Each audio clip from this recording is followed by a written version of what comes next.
Assalamualaikum warahmatullahi wabarakatuh. Hello Sobat Student Lovers, perkenalkan nama saya Lia Amalia NIM 5301101900077.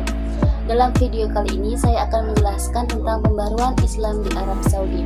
Sebelum melanjut ke videonya, jangan lupa like, comment, and subscribe dulu ya.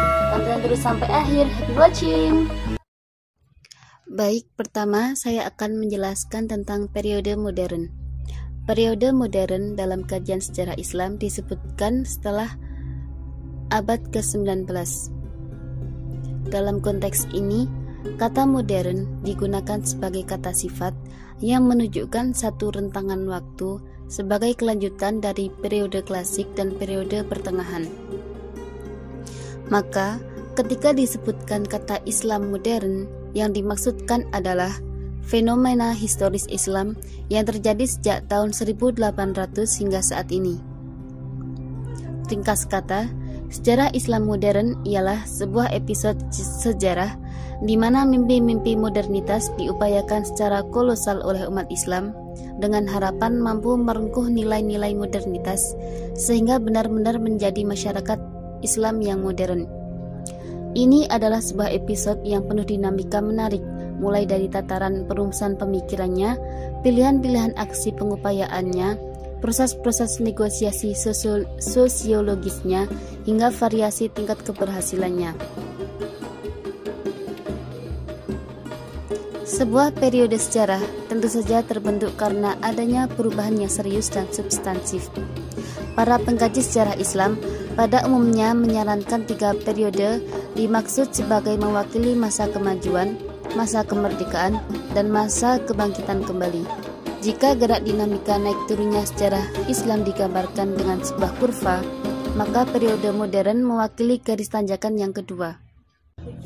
Pembaruan Islam di Arab Saudi terjadi sejak tahun 1800 Masehi. Hijaz adalah negeri kelahiran Islam dan sering disebut sebagai pusat keagamaan Islam. 2 kota suci umat Islam yang sangat terkenal dan bersejarah yaitu Mekah dan Madinah. Mekah dan Madinah juga terletak di sana. Mekah adalah kota kelahiran Nabi Muhammad SAW dan kota tempat Nabi pertama kali menerima wahyu dan mendakwahkan ajaran-ajaran agama Islam. Di kota ini juga terdapat Ka'bah sebagai kiblat sholat umat Islam. Di kota ini pula umat Islam datang setiap tahun untuk menunaikan ibadah haji, rukun Islam yang kelima. Para jamaah haji sebelum atau sesudah menunaikan ibadah haji hampir dapat dipastikan akan mengunjungi kota Madinah untuk tempat ziarah, karena di sana terdapat makam Nabi Muhammad dan tempat-tempat bersejarah dalam perkembangan awal Islam. Madinah adalah kota tempat negara Islam pertama berdiri dari sanalah perluasan Islam bermula. Secara berdirinya negara Islam hingga berakhirnya pemerintahan Khulafaur Rasyidin, kota Mekah dan Madinah menjadi pusat politik dan rohani Islam sekaligus. Berikut ada beberapa foto Ka'bah di Mekah dari tahun ke tahun.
Selanjutnya saya akan menjelaskan tentang paham gerakan Wahabi. Islam jatuh di tengah Khulafaur Rasyidin. Wilayah Hijaz tidak lagi menjadi wilayah kekuasaan politik Islam. Setelah Imperium Turki Utsmani menguasai negeri-negeri Mesir dan Jazirah Arab menjadi provinsi bagian dari Imperium Utsmani. Dan semenjak munculnya dinasti-dinasti kecil dalam sejarah Islam, wilayah Hijaz hampir selalu berada di bawah pengaruh politik dinasti yang berkuasa di Mesir. Perkembangan pembaruan Islam di Hijaz mengalami perkembangan dan pembaruan yang signifikan terutama pada bidang akidah. Salah seorang tokoh yang melakukan pembaruan pada bidang akidah ialah Muhammad bin Abdul Wahab. Pembaruan yang dilakukan oleh Muhammad bin Abdul Wahab bercorak keagamaan dan keilmuan yang sering disebut sebagai gerakan Wahabi. Pemikiran gerakan Wahabi muncul sebagai reaksi terhadap paham tauhid yang menyesatkan pada waktu itu. Kemurnian paham tauhid telah bercampur dengan ajaran-ajaran tarekat yang berkembang di dunia Islam. Hal ini yang mendorong Muhammad bin Abdul Wahab melakukan pembaruan pada bidang akidah.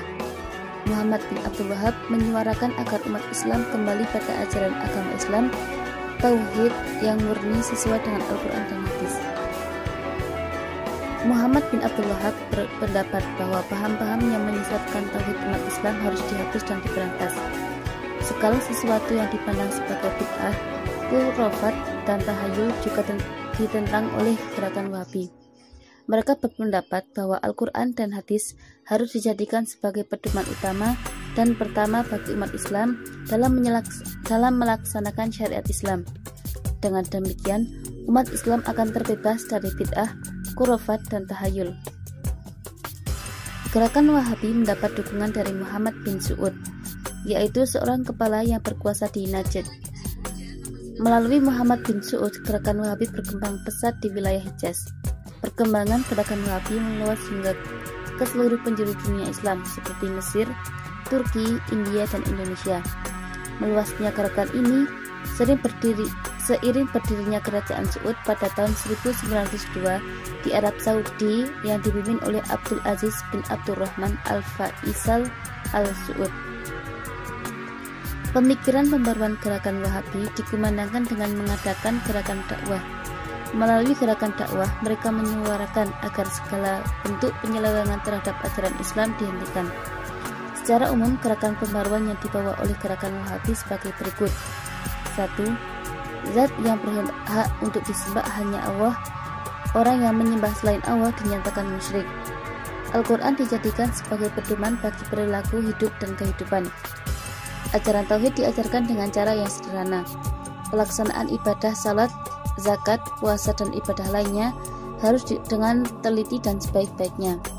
Yang kelima dan terakhir yaitu mempertegas kembali larangan yang diharamkan agar ditaati, misalnya minuman keras, judi, dan kemaksiatan lainnya. Sumber ajaran dan pemikiran kaum Wahabi yaitu ada kitab Sitah Usul Ad-Bimah, Fadl al-Islam, Tolabat al-Usul, Kitab Al-Tauhid Alladhi huwa haq Allah Al-Qawaid Al-Arba'ah, dan Masail Al-Jahiliyah. Pengaruh berdirinya kerajaan Arab Saudi terhadap tradisi salat berjamaah di Tanah Suci. Sebagaimana yang telah dijelaskan sebelumnya, bahwa sebelum berdirinya sekolah-sekolah modern, lembaga pendidikan Hijaz terdiri atas dua jenjang, yaitu Al-Ta'lim Al-Awali, yaitu lembaga pendidikan dasar, dan Al-Ta'lim Al-Ali, lembaga pendidikan tinggi. Al-Ta'lim Al-Awali dan Al-Ta'lim Al-Ali, proses belajar pengajarnya berlangsung di Kutab. Baik teman-teman, sekian video pembelajaran tentang pembaruan Islam di Arab Saudi tadi. Semoga video tadi dapat membantu proses belajar mengajar kalian ya. Sekian dari saya, wassalamualaikum warahmatullahi wabarakatuh. Bye.